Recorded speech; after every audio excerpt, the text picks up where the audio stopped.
নমস্কার বন্ধুরা, ডলি রন্ধনশালা সবাইকে স্বাগত। আর আজকে তোমাদের সাথে দারুণ একটা রেসিপি শেয়ার করব। পান্তা ভাতের সাথে হোক বা গরম গরম ডাল ভাতের সাথে দারুণ লাগে এই রেসিপিটা।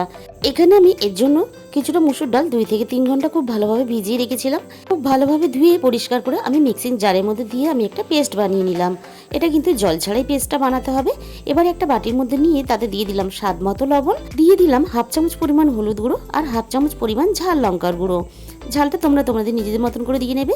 আর আমি দিয়ে দিলাম 1 চামচ পরিমাণ ধনে গুঁড়ো আর দিয়ে দিলাম হাফ চামচ পরিমাণ গরম মশলার গুঁড়ো। আর আমি এখানে দিয়ে দিলাম কাঁচা লঙ্কা কুচি আর দিয়ে দিলাম রসুন বাটা 2 চামচ পরিমাণ আর দিয়ে দিলাম একটা মাঝারি সাইজের পেঁয়াজ কুচি, দিয়ে দিলাম টমেটো কুচি। এখানে আমি কিছুটা ছোট চিংড়ি খুব ভালোভাবে ধুয়ে পরিষ্কার করে নিয়েছি। এখানে চিংড়িটা সব কিছুর সাথে আমি দিয়ে দিলাম। এবার হাত দিয়ে খুব ভালোভাবে আমি সব কিছু একসাথে মেখে রেডি করে নিলাম। এটা তোমরা একবার হলেও বানিয়ে খেয়ে দেখো এখানে খুব ভালোভাবে আমি সরষের তেল গরম করে নিয়েছি। তেলের মধ্যে ছোট ছোট করে আমি বড়ার আকারে ছেড়ে দেব। এগুলো আমি সরষের তেলে ভাজছি, তোমরা কিন্তু চাইলে এগুলো সাদা তেলেও ভাজতে পারো। এবারে একটা সাইড খুব ভালোভাবে হয়ে যাওয়ার পরে ও সাইডটাও আমি একইভাবে ভেজে নেব। চিংড়ি মাছের এই রেসিপিটা ভালো লাগলে অবশ্যই ভিডিওতে একটা লাইক করো, কমেন্টের মাধ্যমে জানিও। আর এরকম নতুন নতুন অনেক রেসিপি পেতে আমার চ্যানেলটাকে অবশ্যই সাবস্ক্রাইব করে নিও।